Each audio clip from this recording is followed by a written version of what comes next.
Why do you want rain? Can you stop being so biased towards Hamilton, Crofty? I'm not. I'm not being biased towards Hamilton at all, Matt. It was a German car and a German team, but who cares? The driver was British.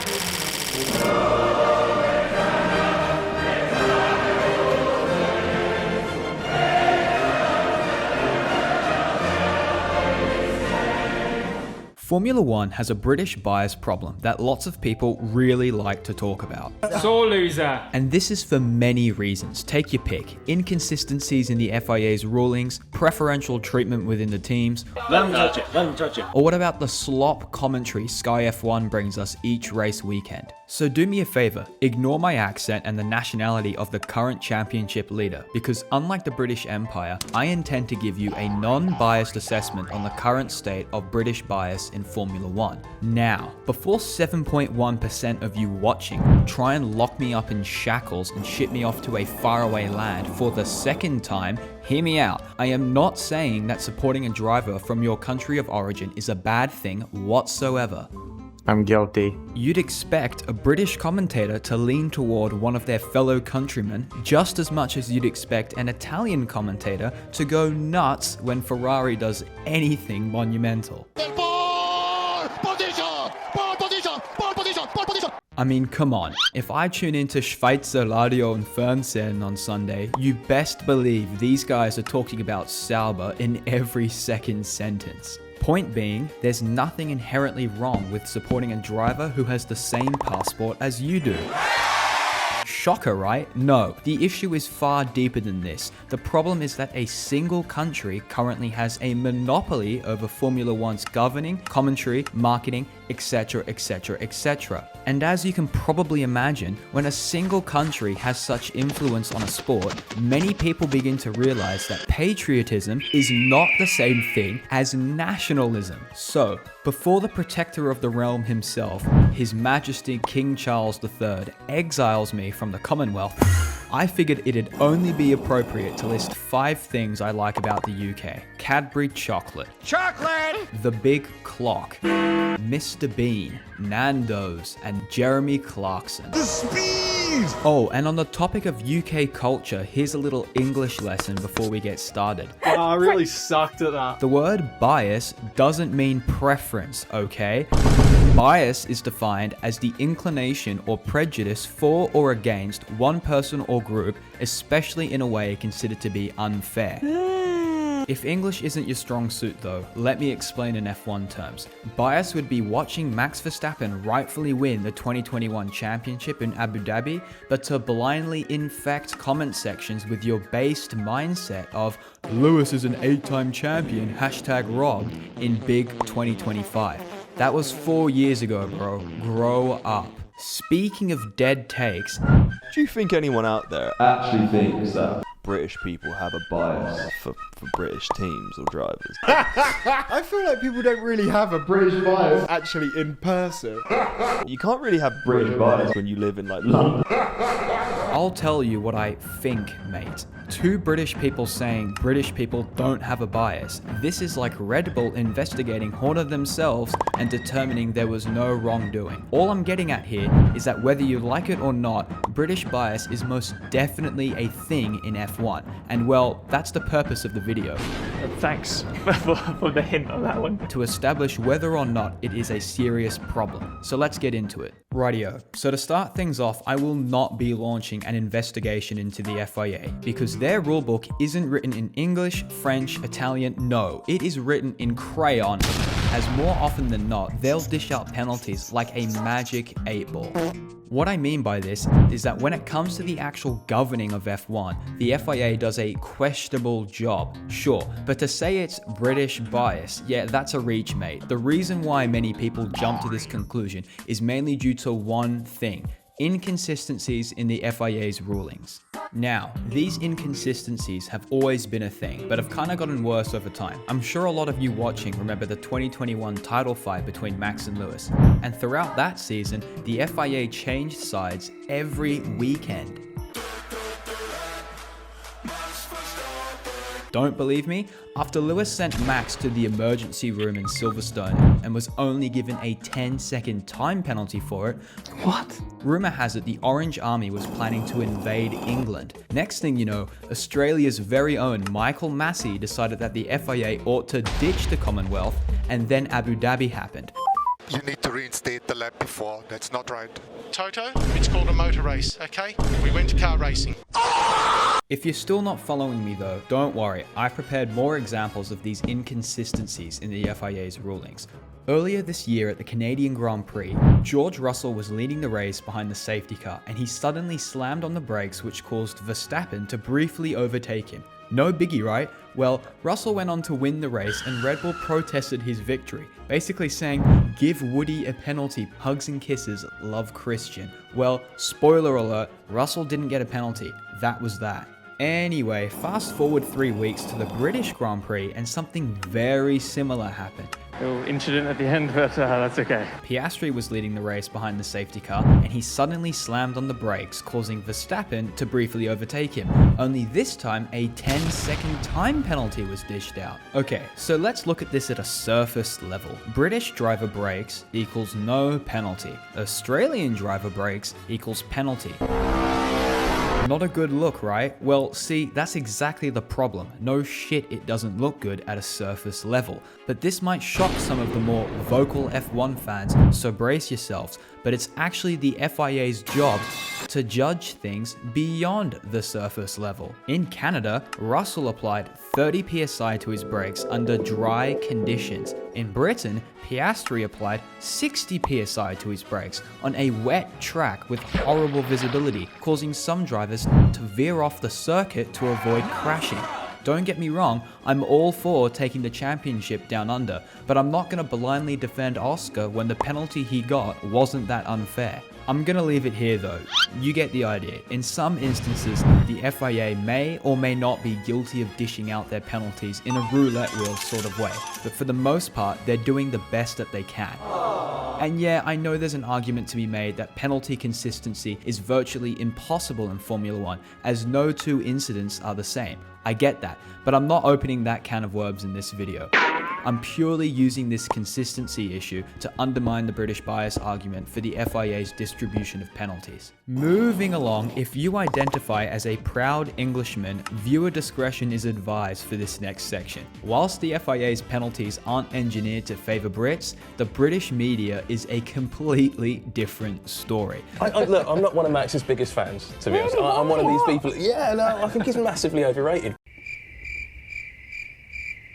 No comment. Like, you know there's substance behind the allegations when the dictator of F1 himself, Mohammed Ben Salim, claims that the British media has convicted him. And I'm not just cherry picking examples here. Such subtle differences. Take Adrian Newey. You know, that one British guy who's designed some F1 cars that, I don't know, won 223 races, almost 20% of every single F1 race in history. Yeah, well, that guy, arguably one of the most famous Brits to ever be a part of Formula 1, here's his take on the British media. And maybe that's also a little bit of the British media, but their coverage is quite nationalistic, don't I say. Now, some of you might be thinking, stop crying bro, just use insert VPN sponsorship here and get your biased Aussie commentary instead. In case you weren't aware, Skysports F1 essentially owns the broadcasting rights to F1 in the English-speaking world. So let's say you live in the land of the free and tune into ESPN's F1 coverage. No, Logan Sargent isn't in the commentary box. You're stuck with Sky Sports. Or let's say you live in, I don't know, South Africa and you're watching the international feed on F1 TV. Once again, it's Sky. Long story short, Sky Sports F1, a British sports channel, is the de facto narrator of Formula 1. And full disclaimer, I'm not saying I despise their opinions. In fact, for the most part, they do a pretty decent job. However, if you basically allocate these broadcasting rights to one nation, you'd expect Sky to have a neutral opinion on each driver, right? Nope, not at all. But to prove this, I'm not going to drown you in race highlight montages of Crofty wetting himself each time God Save the King is played on the podium. I also get excited to hear Advance Australia fair, so I'll shelve that side of the argument for now, alright? It's all good. Instead, let's go beyond the surface level. Seeing as I already referenced the 2021 title fight before, here's another example from that season. Remember that crash at Silverstone? You know, that little 51G impact that Verstappen endured, causing him to be airlifted to the hospital? Yeah, well, Sky Sports figured that crash was the perfect backdrop to use in their Merry Christmas commercial breaks. And you know what? Nothing says happy holidays quite like watching a guy have a near-death experience. Absolute cinema. Seriously though, isn't it also a little bit distasteful? I mean, correct me if I'm wrong, but I didn't see Sky using a video of Lewis being lifted into the back of an ambulance on a stretcher during their 2007 Christmas festivities. Thanks for the Christmas present. I'm going to be wearing it this winter. Arigato. Anyway, now that I've covered Sky's marketing department, it's time to move on to the most thought-provoking part of this video, which is the commentators. Right, so rather than dragging out a 20-minute holiday special on each of Sky's presenters, I'm gonna stick to the big three. And no, not that big three, not that one, or that one, or that one. I'm referring to Martin Brundle, David Croft, and Ted Kravitz, seeing as these three guys have historically had 99% of Sky's airtime. Now, before we get started, I'm excusing Martin Brundle from detention because he is a very neutral commentator in my eyes. He usually just says it how it is and has shut down other Sky Sports reporters for pushing their biased narratives. You can't say that. How can you? I'm saying that. I'm not saying that. I'm saying that. That's what the fans are saying. Yeah. Plus, unlike the other guys, Martin Brundle is actually qualified to have an opinion on Formula 1, as he stood on 9 F1 podiums, won the 24 Hours of Le Mans, and won the 24 Hours of Daytona. So call this a hot take, I don't care, but I reckon all modern F1 commentators should have at least some racing experience. Otherwise we get stuck with what? These professional yappers, but I'll leave it there, you know, being an F1 YouTuber and all, that makes me quite the hypocrite here. Anyhow, the next subject of the Sky Triad is Crofty, and once again I'm gonna let him off easy because I know the vast majority of you probably enjoy his takes. And sure, he'll show signs of a bias towards British passport holders at times, but it's nothing too malicious. In saying that though, Crofty has arguably become the voice of F1 commentary over the past few years. And well, it's important that the guy steering the ship acknowledges both sides of the debate and doesn't outright deny any forms of bias. Like, okay, David Croft insists no Sky Sports F1 commentary bias. Sure, buddy. And North Korea insists that it's a democracy. Pack it up, mate. Acknowledging that the issue actually exists is the first step to fixing it. And if you're still on the fence of whether Formula 1 actually has a British bias problem or not, be prepared. I've saved my smoking gun for this moment. In this situation, my loaded musket is none other than Theodore Joseph Nathaniel Slotov. And if that name doesn't ring a bell, this clown is more commonly known by his stage name of Ted Kravitz. Rightio, I'm getting straight to the point. Ted is literally responsible for 80% of the British bias rumors due to his pathetic crash out over the outcome of the 2021 Drivers' Championship. End of story. If you're like most people, irrespective if you wanted Lewis or Max to win in Abu Dhabi, what happened, happened. The 2021 season ended and we all went on with our lives. Yeah, well, not Ted. Nope, like a salty toddler. This guy carries a personal vendetta against Max until the present day. Here's the proof. Exhibit A. At the 2022 French Grand Prix, 6 months after the incident, Ted had a misinput and started crying about Michael Massey. The race director, Michael Massey, who didn't interpret his own rules the way that they've been written. Embarrassing! And that cost Lewis Hamilton an 8th World Championship. Gave it to Max Verstappen. It was a misinput. Exhibit B. At the 2022 United States Grand Prix, Ted once again started howling about how unfair the 2021 title fight was, and directly stated that Lewis was robbed. The guy that beat him after being robbed, 7-time world champion, actually overtook him because he's got a quicker car because, you know, of engineering and Formula 1 and design and, well, pretty much because of that guy over there in the jeans on the left-hand side. Yeah, pal, nobody denies that Adrian Newey built spaceships for his drivers, but as a commentator, you cannot say that, oh well, Max only won today because of his car, but if Sir Lewis Hamilton had won the race, it's all talent. That, my friend, is what we call a double standard, and it is the central reason why people entertain the idea of a looming British bias in Formula 1. Exhibit C at the 2024 Hungarian Grand Prix. Oh, I'm hungry. Max and Lewis had a little clash on track. Anyhow, here's Ted's unbiased opinion on it. First of all, they're calling it a racing incident, which is what Red Bull do when it's Max Verstappen's fault. It's Max Verstappen's fault. Right, I'll leave it there. I had other examples, but I'm pretty sure you see the problem here. Simply put, these childish outbursts don't just make Ted sound biased. Look at his microphone. I always thought you don't like me. 9. All of these comments damage the reputation of Sky Sports and makes the whole outlet look bad. And I don't want to see any of you in the comments trying to defend this idiot saying, oh, he's just rage baiting Verstappen fans, bro. Lighten up. No. Firstly, rage baiting is not part of your job description when you're speaking to a live audience of more than 100 million people. Secondly, this behavior is nothing new. Ted has been polluting F1 with his disgusting comments longer than I've been alive. Here's one of my favorites. Back in 2011 at the Italian Grand Prix, Ted was catching up with Eddie Irvine. Oh, and to all the new gens watching, Eddie Irvine isn't just somebody. This is the same guy who missed out on the 1999 Drivers' Championship by 2 points because Ferrari pulled a Ferrari at the European Grand Prix that year and just forgot one of his tires, resulting in a 28-second long pit stop, which cost him the title. Anyway, back to 2011. In Ted's interview, Eddie was basically ranting about how overcomplicated F1 cars were becoming, as DRS was just introduced, and well, just listen to what this moron said. Eddie, thank you very much. The life of Eddie Irvine these days, and who knows, if he'd had DRS and KERS and all these buttons he's talking about, he might have won a championship for Ferrari, instead of not. I'll see you in Singapore.